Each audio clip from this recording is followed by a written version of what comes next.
નમસ્કાર મિત્રો, હું કનૈયાલાલ મીરાણી આપની પોતાની મનગમતી યુટ્યુબ ચેનલ શિક્ષણ સફરમાં આપનું સ્વાગત કરું છું। આ ચેનલ ઉપર શૈક્ષણિક માહિતી, અભ્યાસક્રમ, શિષ્યવૃત્તિ પરીક્ષાઓ, સરકારી યોજનાઓ, સ્પર્ધાત્મક પરીક્ષાઓ તથા કમ્પ્યુટર અને ટેકનોલોજીને લગતા વિડીયો અપલોડ કરવામાં આવે છે। હજી સુધી તમે જો આ ચેનલને સબસ્ક્રાઇબ ના કરી હોય તો સબસ્ક્રાઇબ કરી દેજો, તમારા મિત્રોને શેર કરી દેજો અને બેલ આઇકન દબાવી દેજો જેથી અમારા નવા વિડીયોની અપડેટ આપને મળતી રહે। નમસ્કાર મિત્રો, મુખ્યમંત્રી જ્ઞાન સાધના પરીક્ષા જે એના વિશે ઘણા બધા વિદ્યાર્થીઓને, વાલીઓને હજી ઘણા બધા પ્રશ્નો મૂંઝવતા હોય છે। કોમેન્ટની અંદર અથવા તો ડાયરેક્ટ મેસેજ દ્વારા પણ ઘણા બધા વિદ્યાર્થીઓના, વાલીઓના મેસેજ મળે છે કે હવે આગળ શું કરવાનું છે, કઈ રીતના શિષ્યવૃત્તિ મળશે, શું કરવાની છે પ્રોસેસ। તો આપણે આજે આ વિડીયોની અંદર હવે આગળ શું કરવાનું, કેવી રીતના સ્કોલરશિપ મળશે અને કઈ રીતના એનું રજિસ્ટ્રેશન કરવાનું, આની સંપૂર્ણ વિગત જે છે એ આપણે સંપૂર્ણ માહિતી આ વિડીયોની અંદર આજે આપણે જોવાના છીએ। તો તમે ખાસ આ વિડીયો જે છે એ છેલ્લે એન્ડ સુધી આ વિડીયોને ખાસ જોજો અને જો તમે હજી સુધી આ ચેનલને સબસ્ક્રાઇબ ના કરી હોય તો સબસ્ક્રાઇબ કરી દેજો, સાથે સાથે બેલ આઇકન પણ દબાવી દેજો જેના કારણે અમારા દરેક નવા વિડીયોની અપડેટ છે એ આપને મળતી રહે અને તમારા મિત્રોને આ વિડીયો છે એ શેર કરવાનું ભૂલતા નહીં, જેના કારણે એમને પણ આવા જે મૂંઝવતા પ્રશ્નો જે છે આની સંપૂર્ણ માહિતી જે છે એ સરળતાથી મળી રહે। કારણ કે ઘણા બધા વિદ્યાર્થીઓના મનમાં હજી ઘણા બધા પ્રશ્નો છે। રિઝલ્ટ તો આવી ગયું છે, પણ રિઝલ્ટ આવી ગયા પછી હવે આગળ શું કરવાનું, કેવી રીતના શિષ્યવૃત્તિ મળશે, શું કરવાથી શિષ્યવૃત્તિ કેટલી મળશે, આ સંપૂર્ણ વિગતની ચર્ચા છે એ આપણે આ વિડીયોની અંદર કરવાના છીએ। તો ચાલો આપણે શરૂઆત કરીએ આ વિડીયોની। તો સૌથી પહેલો જ મુદ્દો જે છે કે હવે આપણે આગળ શું કરવાનું। તો રિઝલ્ટ આવી ગયું છે, રિઝલ્ટની અંદર તમે તમારું રિઝલ્ટ જોઈ લીધું હશે, એના પછીની પ્રક્રિયા શું કરવાની। તમે બધાએ મોટાભાગના વિદ્યાર્થીઓએ રિઝલ્ટ છે એ ડાઉનલોડ પણ કરી લીધું હશે અને તમારું રિઝલ્ટ છે એ તમે આવી ગયું છે। તો હવે તમારે શું કરવાનું છે, તમારો મેરિટમાં નંબર આવ્યો છે કે નથી આવ્યો કે આ બધી જ જે વસ્તુઓ જે છે એ ખાસ જોવાના છે। પણ ઘણા બધા મિત્રોના રિઝલ્ટ બાબતે પણ કોમેન્ટ આવે છે, મેસેજ આવે છે, કારણ કે ઘણા બધા મિત્રો જે છે એ રિઝલ્ટ પોતાનું ડાઉનલોડ કરવા જાય છે તો ડાઉનલોડ થતું નથી, તો એની જગ્યાએ એને એરર આવે છે। કારણ કે એ જે છે તમારે ખાસ એમાં ધ્યાનમાં શું રાખવાનું છે, તો તમારે ધ્યાનમાં રાખવાનું છે કે એની વિગતો જે છે એ તમારે સીટ નંબર અને જન્મ તારીખ નાખવાની છે। કારણ કે ઘણા બધાને બધી વિગતો ભરી દેતા આવા પ્રકારની એક એરર આવતી હોય છે, પણ આ એરર જો આવતી હોય તો તમારે ખાસ ધ્યાનમાં રાખવાનું કે તમારે બધી વિગતો નથી ભરવાની, તમારે સીટ નંબર અને તમારી જન્મ તારીખ નાખશો એટલે તમારું રિઝલ્ટ છે એ મળી જશે। આપણે વાત કરતા હતા એના બાદની પ્રક્રિયાની, તો એનું મેરિટ જે છે, તો આ મેરિટ જે છે એ આપણે જોઈ જ લીધું છે, અગાઉના વિડીયો તમે જોઈ જ લીધા હશે કે જેને 60+ માર્ક્સ આવ્યા હશે એ બધા જ તમામ મોટાભાગના વિદ્યાર્થીઓનો મેરિટની અંદર સમાવેશ થઈ જશે। તો એ ખાસ તમારે ધ્યાનમાં રાખવાનું છે કે તમારા માર્ક્સ જે છે 60+ હોય। હા, ઘણી વખત એવું પણ બન્યું હતું ગયા વખતના રિઝલ્ટની અંદર કેટેગરી વાઇઝ ઉમેદવારોનું જે વિદ્યાર્થીઓ છે એનું મેરિટ ઘણું બધું નીચે પણ ગયું હતું। તો તમારે એક વસ્તુ ખાસ ધ્યાનમાં રાખવાની છે કે આ જે રજિસ્ટ્રેશનની પ્રોસેસ છે ને એ તમામ વિદ્યાર્થીઓએ કરી દેવાની છે, જેના 60ની આજુબાજુમાં માર્ક્સ છે, 60 કરતાં થોડા ઘણા ઓછા છે તો પણ એમણે રજિસ્ટ્રેશન કરી દેવાનું છે। કે ઘણી વખત કટ ઓફ માર્ક્સ જે છે એ ઓછા આવતા હોય છે। કટ ઓફ માર્ક્સ જ્યારે આવશે ત્યારે આપણે એને આ વિડીયો અહીંયા કને મૂકીશું અને આપણે એને ખાસ એની ચર્ચા કરીશું, એટલે ખાસ તમે ધ્યાન આપજો ત્યારે।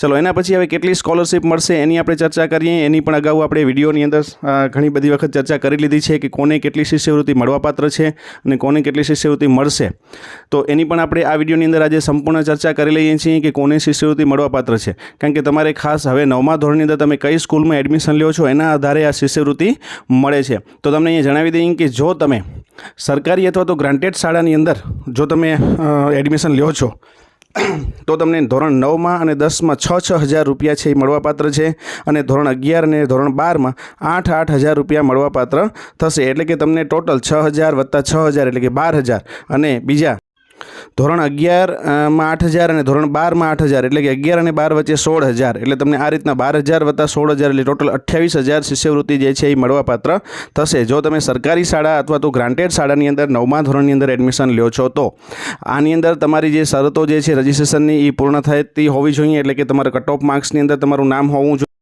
રજિસ્ટ્રેશનની શરતો છે એ પૂર્ણ હોવી જોઈએ, એટલે કે તમારો મેરિટની અંદર કટ ઓફ માર્ક્સની અંદર તમારો સમાવેશ થવો જોઈએ। એ સિવાય તમે ધોરણ 1થી 8 તમામ ધોરણો જે છે એ તમે સરકારી અથવા તો ગ્રાન્ટેડ સ્કૂલમાં અથવા તો પ્રાઇવેટમાં હો તો RT હેઠળ તમે ભણેલા હોવા જોઈએ। આ બધી જ વસ્તુઓ જે છે જે ફૂલફિલ થતા હોય અને ધોરણ 9ની અંદર જે સરકારી અને ગ્રાન્ટેડ શાળાની અંદર એડમિશન લે તો એને આ પ્રકારે ટોટલ 28,000 રૂપિયા શિષ્યવૃત્તિ છે એ મળવાપાત્ર થાય છે।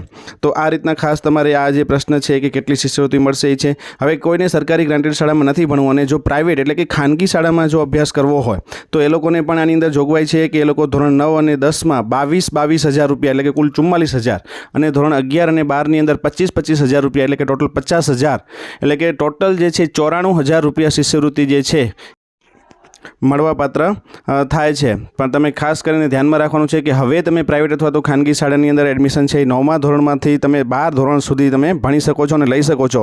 પરંતુ જો તમે ધોરણ 1 થી 8માં જો પ્રાઇવેટ સ્કૂલમાં ભણ્યા હો તો તમને આ શિષ્યવૃત્તિ મળવાપાત્ર થશે નહીં, એટલે એ ખાસ તમારે ધ્યાનમાં રાખવાનું છે। તો આ તમારા પ્રશ્નનું સમાધાન હવે થઈ ગયું હશે કે કુલ ટોટલ કેટલી શિષ્યવૃત્તિ મળવાપાત્ર થાય છે। ચલો એના પછી આપણે વાત કરીએ કે મેઇન છે આનું રજિસ્ટ્રેશન। તો રજિસ્ટ્રેશન તમારે કઈ રીતના કરવાનું છે, તો આ પોર્ટલ ઉપર આનું રજિસ્ટ્રેશન થશે, એ તમારે ખાસ ધ્યાનમાં રાખવાનું છે। કેવી રીતના રજિસ્ટ્રેશન કરવાનું છે અને કયું પોર્ટલ છે એની પણ આપણે આ વિડીયોની અંદર ચર્ચા કરવાના જ છીએ, તો આ વિડીયો ખાસ તમે એન્ડ સુધી જોજો। જો અહીંયા કને આ પોર્ટલ જે છે એ આપણે અહીંયા કને બતાવી દીધું છે કે આ પોર્ટલની અંદર તમારે રજિસ્ટ્રેશન કરવાનું હશે। આ પોર્ટલની અંદર તમે આ વિગતો જોઈ શકો છો। અત્યારે CET વિશે તમારે અહીંયા કને ન્યૂઝ ચાલી રહ્યા છે। જ્ઞાન સાધના વિશે અત્યારે કોઈ અપડેટ હાલમાં કોઈ આવ્યું નથી, કારણ કે અત્યારે રજિસ્ટ્રેશનની પ્રક્રિયા છે એ હાલમાં ચાલુ નથી। જ્યારે ચાલુ થશે ત્યારે આપણે એનો પણ સંપૂર્ણ વિડીયો જે છે એ આ ચેનલ ઉપર આપણે અપલોડ કરીશું, તો આ ચેનલને ખાસ કરીને સબસ્ક્રાઇબ કરીને રાખજો અને બેલ આઇકન દબાવી રાખજો, જેના કારણે દરેક નવા વિડીયોની અપડેટ છે એ આપને મળતી રહે। તો આ જે પોર્ટલ જે છે તમને અહીંયા આપેલું જ છે। આ પોર્ટલની અંદર તમામ વિગતો જે છે એ આપેલી છે। CET અને જ્ઞાન સાધના બંનેના રજિસ્ટ્રેશન માટેની આ પ્રક્રિયા જે છે એક જ પોર્ટલ ઉપર થાય છે। તમારે આ પોર્ટલ ઉપર જે છે એ ખાસ કરીને કેવી રીતના રજિસ્ટ્રેશન કરવું એની આપણે થોડીક અહીંયા કને આ છે રિઝલ્ટ ગયા વર્ષના આધારે રજિસ્ટ્રેશનના આધારે આપણે અહીંયા કને કરી લઈએ કઈ રીતના કરવાનું છે। તો તમે અહીંયા કને જોઈ શકો છો, આ પોર્ટલની અંદર નીચે તમને અહીંયા આપેલું જ છે રજિસ્ટ્રેશન માટે ક્લિક હિયર, તો અહીંયા તમે ક્લિક કરશો એટલે તમારે જે લોગિનવાળું પેજ જે છે એ ખુલી જશે। હવે લોગિન કેવી રીતના કરવાનું હોય છે, તો તમારી પાસે તમારો આધાર ડાયસ નંબર જે તમને સ્કૂલમાંથી ફાળવવામાં આવેલો હોય છે એ તમારો આધાર ડાયસ નંબર તમારી પાસે હોવો જોઈએ અને તમારો મોબાઈલ નંબર નાખીને OTPના આધારે તમે પાસવર્ડ છે એ ક્રિએટ કરી શકો છો।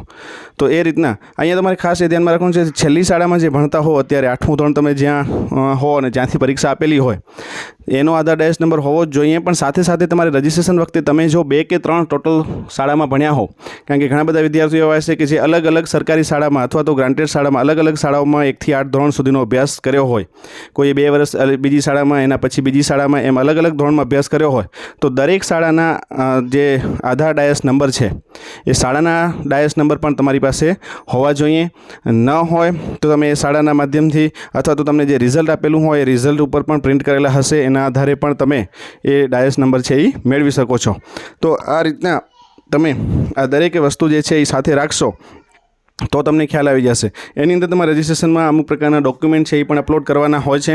ડોક્યુમેન્ટ કયા કયા અપલોડ કરવાના છે એના વિશેની સંપૂર્ણ માહિતી જે છે એ આપણે આ ચેનલ ઉપર આપેલી છે, આપવામાં આવશે, તો તમે એનો પણ વિડીયો જે છે એ ખાસ આ ચેનલ ઉપરથી તમે જોઈ લેજો, જેના કારણે તમને ખ્યાલ આવે કે તમારે રજિસ્ટ્રેશન કરતી વખતે કઈ કઈ વસ્તુ સાથે રાખવાની છે। જો આ પોર્ટલનું નામ તમને અહીંયા કને આપી દીધેલું છે, GS જે છે આખું નામ તમે અહીંયા ખાસ કરીને જોઈ શકો છો, જ્ઞાન સાધના સ્કોલરશિપ યોજના। તો આ આખું એનું નામ છે। તમે આ પોર્ટલ ઉપર તમે ગૂગલમાં સર્ચ કરશો તો પણ તમને સરળતાથી આ પોર્ટલ મળી જશે। અહીંયા ડાયરેક્ટ તમને આ પોર્ટલ જે છે એ બતાવી દીધેલું છે કે પોર્ટલ ઉપર કઈ રીતના અહીંયા તમારે રજિસ્ટ્રેશન કરવાનું હોય છે। તો આ રીતના તમે આ રજિસ્ટ્રેશન છે એ આ પોર્ટલ ઉપર કરી શકો છો। જ્યારે રજિસ્ટ્રેશન ચાલુ થશે ત્યારે પણ આપણે આની તમામ વિગતો જે છે અહીંયા કને આપણે મૂકીશું, કઈ રીતના રજિસ્ટ્રેશન કરવાનું હોય છે। રજિસ્ટ્રેશન કરતાં પહેલાં કઈ કઈ બાબતો તમારી પાસે તૈયાર હોવી જોઈએ એ વસ્તુ તમારે ખાસ અહીંયા કને ધ્યાનમાં રાખવાની છે। તમારી પાસે અમુક પ્રકારના ડોક્યુમેન્ટ હોવા જોઈએ, તમારો પાસપોર્ટ સાઇઝનો ફોટો હોવો જોઈએ અને તમે જે સ્કૂલમાં ભણો છો એ સ્કૂલનો ડાયસ નંબર, તમારો ડાયસ નંબર, જન્મ તારીખ, આ બધી જ વિગતો છે એ તમારે સાથે રાખવાની હોય છે। અહીંયા કને તમે જોઈ શકો છો શાળા લેવલે કઈ કઈ પ્રક્રિયા કરવાની છે એની પણ વિગતો અહીંયા કને દર્શાવેલી છે કે શાળાએ કઈ કઈ પ્રક્રિયા કરવાની છે, એ શાળા પોતે એની રીતે પ્રક્રિયા કરશે। વિદ્યાર્થીનું રજિસ્ટ્રેશન જે છે અહીંયાથી કરવાનું છે। તો આ રીતના તમે વિદ્યાર્થીનું રજિસ્ટ્રેશન છે આ પોર્ટલ ઉપરથી જઈ અને તમે સરળતાથી કરી શકો છો। એ સમયે આપણે વિડીયો અપલોડ કરીશું, છતાં તમને ન સમજાય તો એના માટે થઈ અને આપણે એક નંબર પણ આપીશું, જેના કારણે થઈ અને તમે સરળતાથી રજિસ્ટ્રેશન પ્રોસેસ છે એ કરી શકો। તો આ રીતના તમારે આની અંદર રજિસ્ટ્રેશન પણ કરી દેવાનું છે। તો રજિસ્ટ્રેશન કરશો એના પછી તમે કઈ સ્કૂલમાં એડમિશન લેવા માંગો છો એની પણ વિગતો જે છે એમાં પૂછવામાં આવશે, અથવા તો તમે કઈ સ્કૂલમાં એડમિશન લીધું છે એની વિગતો પૂછવામાં આવશે. તો એ પણ તમારે ત્યારે દર્શાવવાની રહેશે. એના આધારે તમને કેટલી શિષ્યવૃત્તિ મળવાપાત્ર થશે એ વસ્તુ તમારે આપવામાં આવશે. તમારી બેંક ડિટેલ પણ સાથે રાખવાની હશે, બેંક પાસબુકને પણ તમારે અપલોડ કરવાની હશે, એના એકાઉન્ટ નંબર પણ તમારે નાખવાના હશે, જેના કારણે આ શિષ્યવૃત્તિ જે છે એ ડાયરેક્ટ ડીબીટીના માધ્યમથી, ડાયરેક્ટ બેંક ટ્રાન્સફરના માધ્યમથી સીધા વિદ્યાર્થીના એકાઉન્ટની અંદર જમા કરવામાં આવે છે. તો આ રીતના આ વિડીયોની અંદર તમને સંપૂર્ણ માહિતી જે છે એ મળી ગઈ હશે કે કઈ રીતના આપણે આ પ્રોસેસ જે છે એ આખી કરવાની છે. ઘણા બધા વાલીઓને વિદ્યાર્થીને મૂંઝવતા જે પ્રશ્નો હતા એ પ્રશ્નોને લઈ અને આપણે આ વિડીયોની અંદર સંપૂર્ણ માર્ગદર્શન આપવાનો પ્રયત્ન કર્યો છે. મને આશા છે કે હવે તમને આના વિશેના સંપૂર્ણ ડાઉટ જે છે એ ક્લિયર થઈ ગયા હશે. તો ચલો ફરીથી પાછા આપણે આવા ને આવા નવા વિડીયો સાથે મળીએ. ત્યાં સુધી તમે બધા મસ્ત રહો, તંદુરસ્ત.